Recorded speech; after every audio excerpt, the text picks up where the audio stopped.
Tujuan pengambilan spesimen urin, yaitu mengambil spesimen urin pasien atau kegiatan mengambil urin pasien sebagai sampel untuk pemeriksaan tertentu atau laboratorium dan untuk membantu diagnosa penyakit dan prosedur yang benar. Sedangkan pengertian pengambilan spesimen feses yaitu untuk mengambil feses sebagai bahan pemeriksaan, yaitu pemeriksaan lengkap meliputi warna, bau, konsistensi, lendir, darah, atau telur cacing pada feses atau tinja, dan pemeriksaan kultur seperti jenis makanan serta gerak peristaltik mempengaruhi bentuk, jumlah, maupun konsistensinya.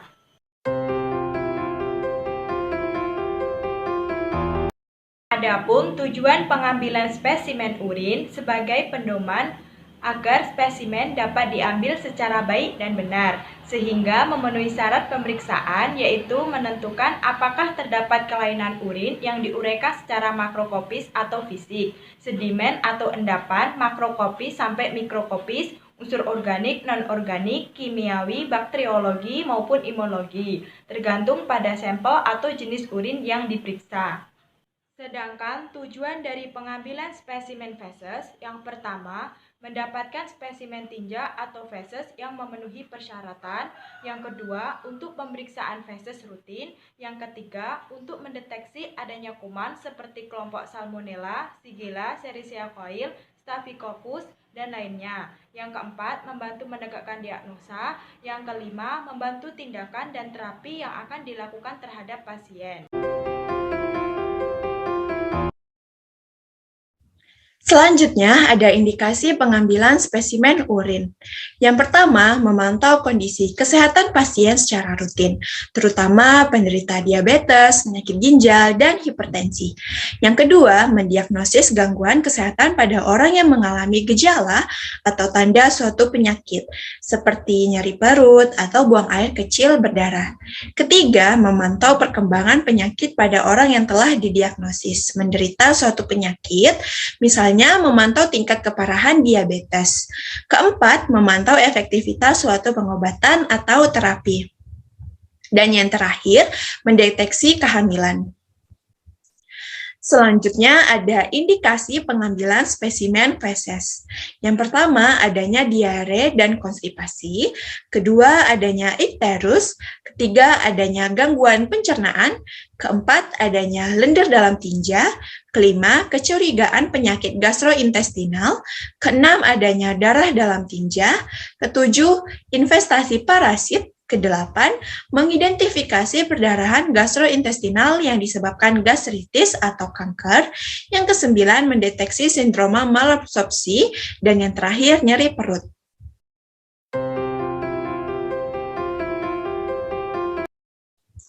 Adapun kontraindikasi pengambilan spesimen urin.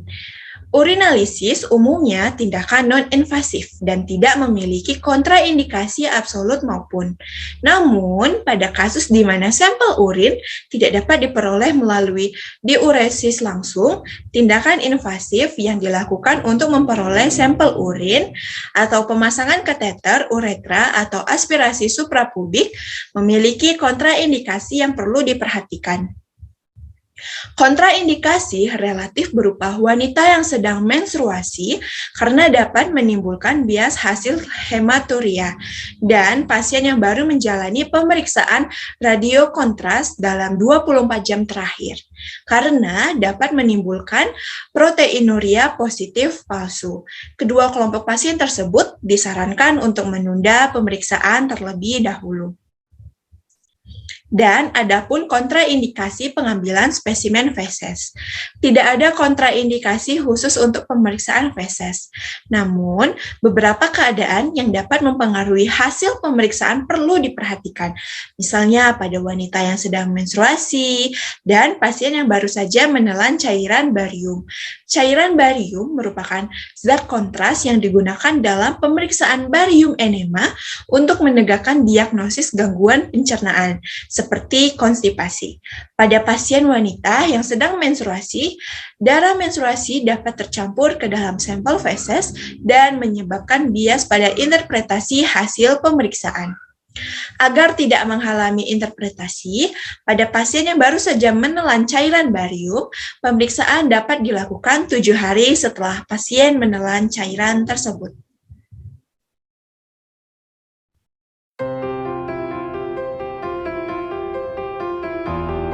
Adapun alat dan bahannya, yang pertama ada sarung tangan, yang kedua ada spatel steril, yang ketiga ada handscoon bersih, yang keempat ada vaselin, yang kelima ada lidi kapas steril, yang keenam ada pot tinja, yang ketujuh ada pispot, yang kedelapan ada bengkok, yang kesembilan ada perlak atau pengalas, yang kesepuluh ada sampiran, yang 11 ada larutan klorin 0,5%.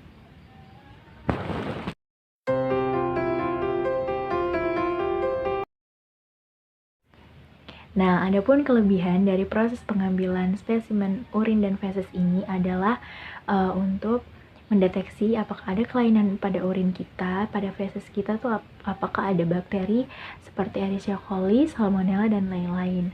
Nah, proses ini juga terjangkau, mudah dijangkau, cepat, dan juga mudah untuk dilakukan pada pasien, sehingga menguntungkan bagi pasien itu juga untuk melakukan prosedur pengambilan spesimen urin dan feses ini.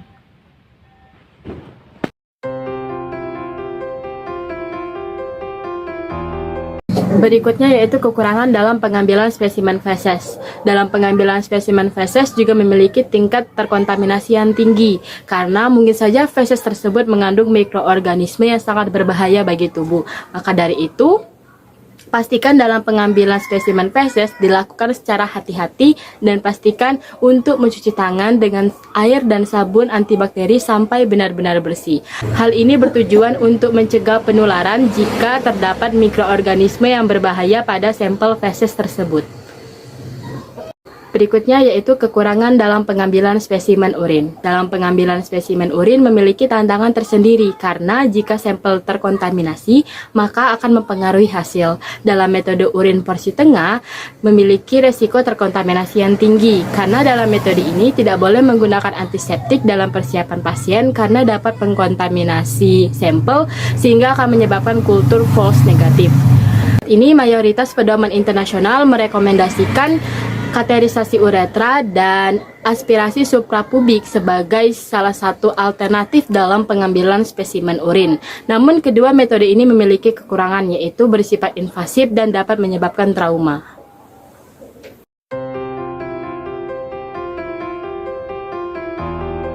Berikutnya yaitu hal-hal yang perlu diperhatikan dalam pengambilan spesimen urin. Yang pertama, stabilitas sampel. Urin yang dipakai haruslah urin yang segar.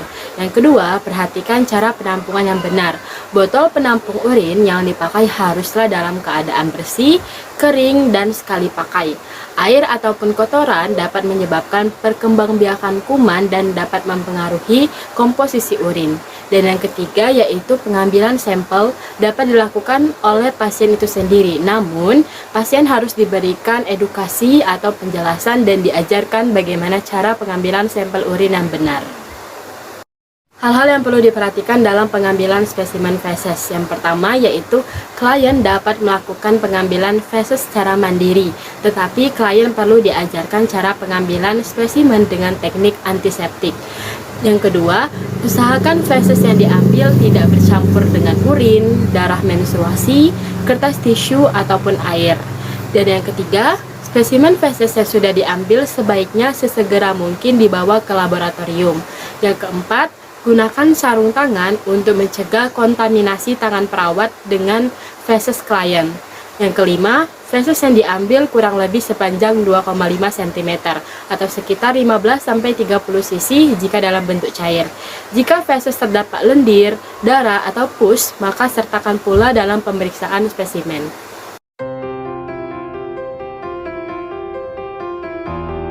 Fungsi pengambilan spesimen feses. Fungsi pengambilan spesimen feses adalah untuk mengetahui adanya indikasi berbagai masalah berikut ini. Yang pertama yaitu untuk mengetahui apakah ada alergi atau peradangan pada saluran cerna. Yang kedua untuk mengetahui apakah ada infeksi karena bakteri, jamur, parasit, atau virus. Yang ketiga untuk mengetahui apakah ada perdarahan pada pencernaan. Yang keempat untuk mengetahui muncul gejala-gejala gangguan saluran cerna. Yang kelima, untuk mengetahui apakah ada nyeri atau kram perut, demam, serta diare. Yang keenam, untuk mengetahui apakah ada gangguan pada penyerapan gizi atau sindrom malabsorpsi. Dan yang terakhir yaitu untuk mengetahui apakah ada penyakit hati, pankreas, atau saluran pencernaan. Selanjutnya yaitu fungsi pengambilan spesimen urin. Tes urin diperlukan untuk menilai apakah ada perubahan pada urin yang berkaitan dengan penyakit tertentu. Berikut ini beberapa fungsi dari prosedur uji urin. Yang pertama, bagian dari pemeriksaan kesehatan rutin. Yang kedua, untuk mendiagnosis masalah kesehatan jika mengalami gejala tertentu. Yang ketiga, untuk memantau kondisi kesehatan jika telah didiagnosis menderita penyakit. Yang keempat, untuk menilai fungsi ginjal sebelum operasi. Dan yang terakhir yaitu untuk memantau perkembangan kehamilan yang tidak normal seperti diabetes gestasional.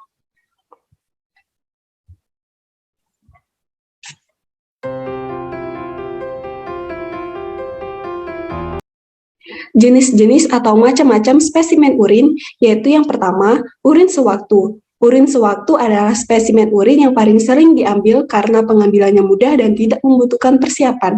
Urin sewaktu digunakan sebagai uji screening untuk deteksi kelainan ginjal dan perlu diperhatikan riwayat diet atau aktivitas fisik sebelumnya.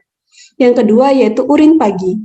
Urin pagi adalah spesimen urin yang paling ideal untuk uji screening karena umumnya urinnya lebih pekat dapat mendeteksi bahan kimia atau sedimen yang tidak ditemukan pada urin sewaktu. Spesimen urin diambil pada saat urin pertama setelah bangun tidur dan segera dikirim ke laboratorium kurang dari 2 jam. Dan yang ketiga yaitu urin 24 jam. Urin 24 jam adalah spesimen urin yang dikumpulkan dalam waktu 24 jam, dimulai dan diakhiri dengan kandungan kemih yang kosong. Urin ini merupakan spesimen yang paling ideal untuk menghitung clearance kreatinin, tapi memiliki kelemahan dalam pengumpulannya yang merepotkan pasien terutama pada pasien rawat jalan. Yang keempat yaitu urin puasa atau pagi kedua. Spesimen yang diambil setelah pasien puasa pada urin yang kedua setelah urin pagi, sehingga urin ini tidak mengandung bahan sisa metabolit makanan terakhir sebelum puasa. Spesimen ini digunakan untuk screening dan monitoring diabetes. Dan yang kelima yaitu urin 2 jam setelah makan. Urin 2 jam setelah makan yaitu spesimen diambil 2 jam setelah makan atau setelah sebelumnya puasa untuk melihat adanya glukosmiria pada monitoring pasien diabetes dan hasilnya dibandingkan dengan urin puasa dan pemeriksaan glukosa darah. Yang keenam yaitu urin dari kateter. Spesimen urin diambil menggunakan kateter. Biasanya digunakan pada pasien yang tidak bisa kencing atau pada pemeriksaan kultur urin. Jika urinalisis dan kultur urin diperiksa bersama, maka spesimen untuk kultur harus diambil terlebih dahulu untuk mencegah kontaminasi. Dan yang terakhir yaitu urin porsi tengah. Cara pengambilan urin yang lebih aman dan tidak traumatik dibanding dengan kateter. Pengambilan dengan porsi tengah sebaiknya digunakan untuk setiap pemeriksaan urin rutin dan kultur bakteri karena kontaminasi sel epitel dan bakteri lebih sedikit. Genitalia eksterna dibersihkan sebelum dilakukan pengambilan. Urin yang pertama kali keluar dibuang, lalu urin bagian tengah ditampung pada pot urin, dan selanjutnya urin terakhir dibuang.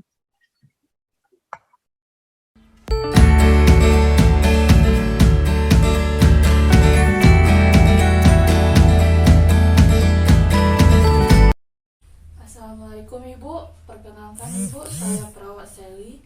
Saya bertugas shift pagi dari jam 8 sampai jam 2 siang. Sebelumnya boleh Ibu sebutkan nama dan tempat tanggal lahir Ibu? Sambil saya lihat gelang identitasnya ya Bu. Baik, sudah benar ya Ibu. Baik Ibu, tujuan saya datang ke sini yaitu akan melakukan pengambilan feses yang akan dicek ke laboratorium untuk mengetahui apakah Ibu sedang mengalami infeksi saluran pencernaan atau tidak ya Bu. Waktu yang dibutuhkan kurang lebih 10-15 menit. Apakah Ibu bersedia? Baik, kalau Ibu bersedia, sebelumnya apakah ada yang ingin Ibu tanyakan terlebih dahulu? Baik, kalau tidak ada, izinkan saya untuk mencuci tangan dan mempersiapkan alatnya terlebih dahulu ya Bu. Saya permisi Bu.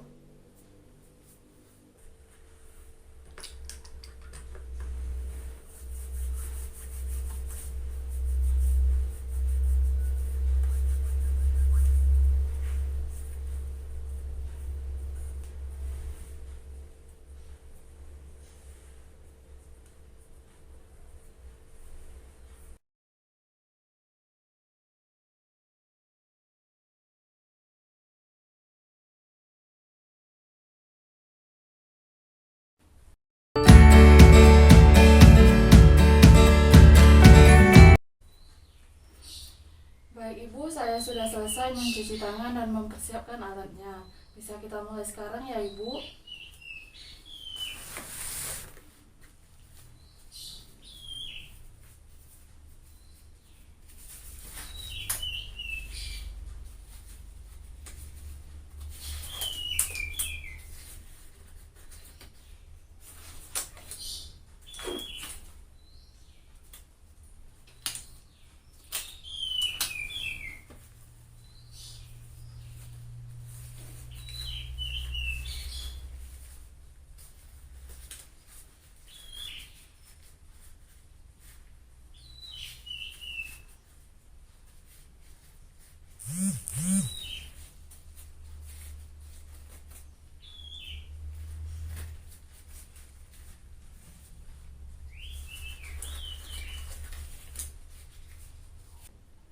Kita ganti selimutnya dengan selimut ini dulu ya, Ibu.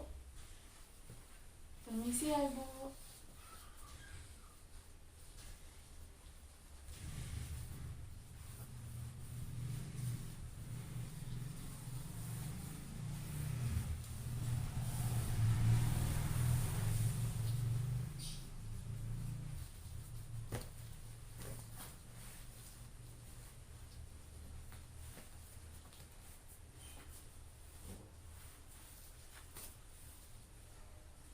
Kakinya ditekukan ya, Ibu.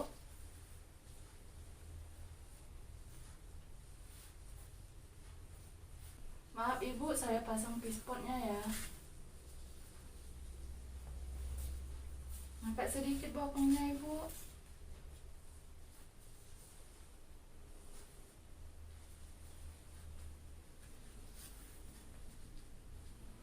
Nah, saya sudah selesai. Letakkan pispotnya di bokong Ibu. Saya tunggu Ibu sampai selesai BAB ya, Bu. Kalau Ibu sudah selesai, panggil saya ya, Ibu. Saya tinggal dulu ya, Ibu. Sudah selesai ya, Bu ya? Baik, saya bersihkan dulu ya, Bu.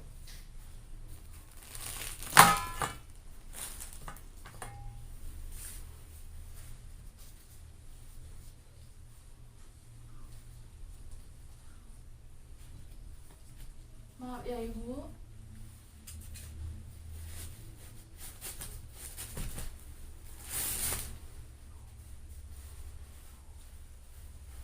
Maaf ya, Ibu.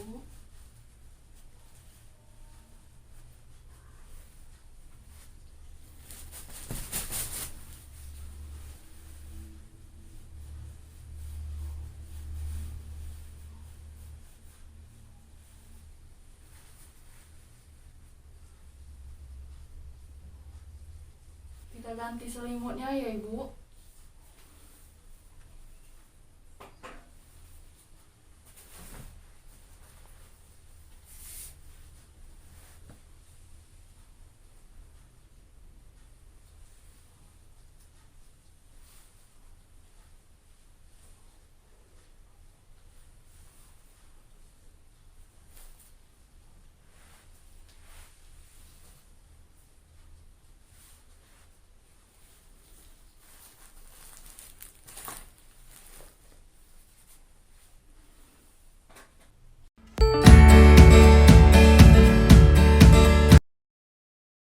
Baik, Ibu, tindakannya sudah selesai.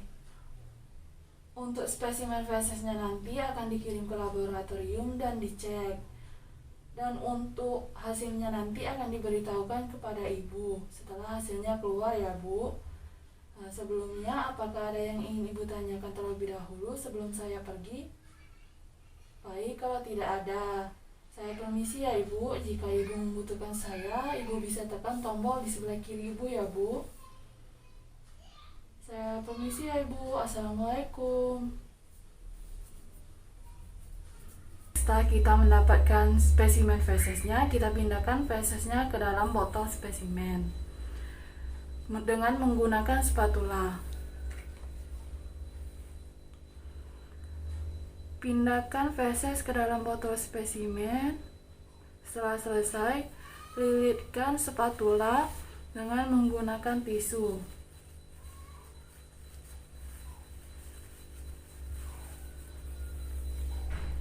Setelah itu, tutup botol spesimen, dan beri label identitas pasien, dan botol spesimen siap dikirim ke laboratorium untuk dicek. Setelah itu bereskan peralatan dan lepaskan handscoon.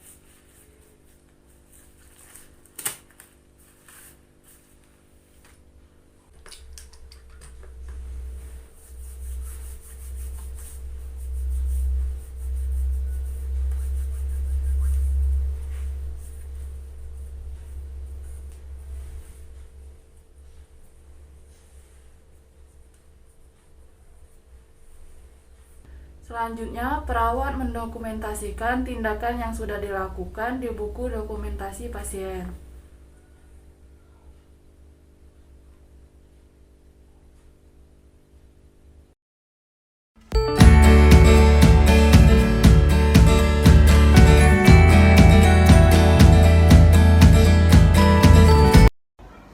Alat-alat yang diperlukan, yang pertama ada bengkok dan kapas,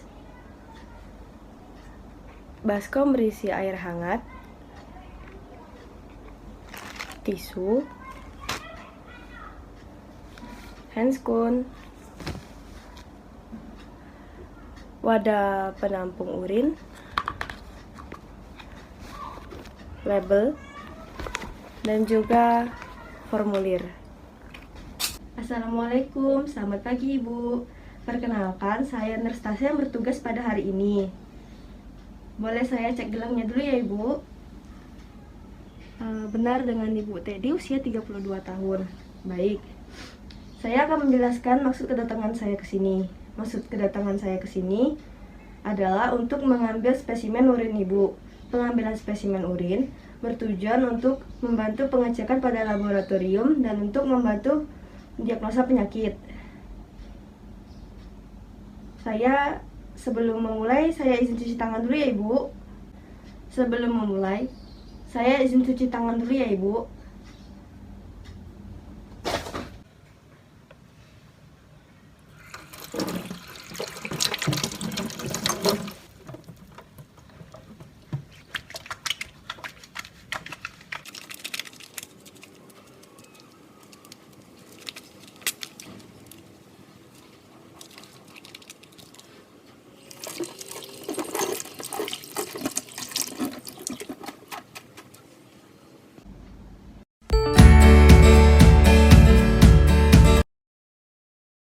Nah Ibu, saya sudah cuci tangan. Saya akan tutup hordengnya Ibu, supaya privasi Ibu terjaga.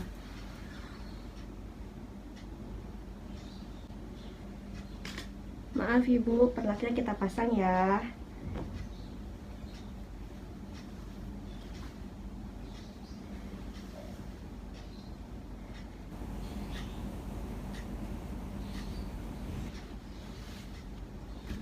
Baik Ibu.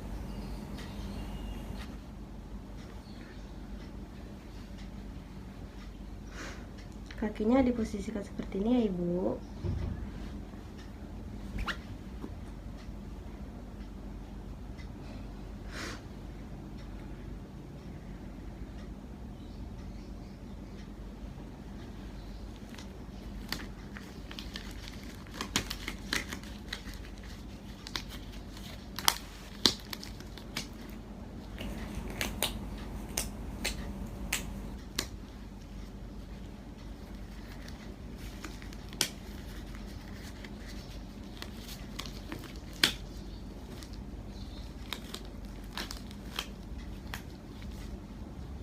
Maaf Ibu, sebelumnya area genitalinya saya bersihkan dulu ya Ibu.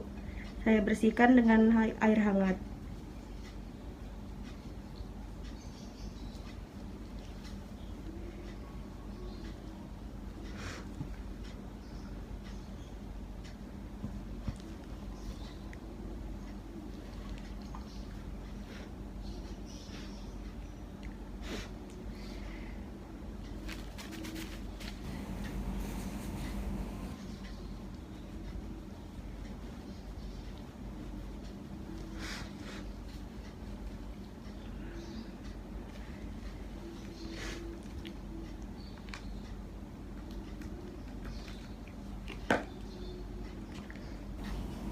Baik Ibu, Ibu bisa pipis ya. Jangan dikeluarkan semuanya ya Ibu. Sisakan untuk yang kedua nanti. Baik, sudah. Tahan sebentar ya Ibu.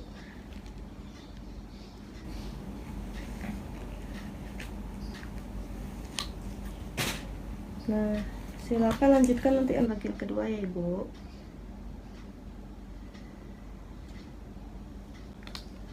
Baik Ibu, ini urinnya Ibu sudah kita ambil.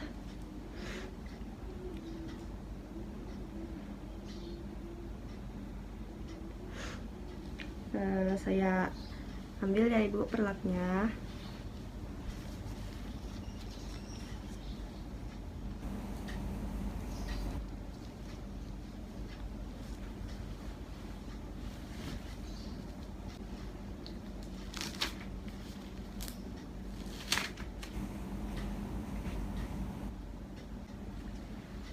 Memberi label pada botol urin.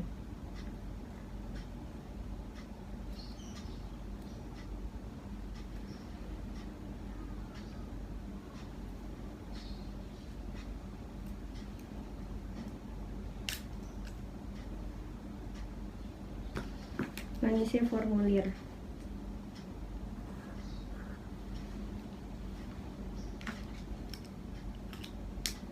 Setelah melakukan kegiatan, bawa formulir dan botol yang berisi urin tadi ke laboratorium.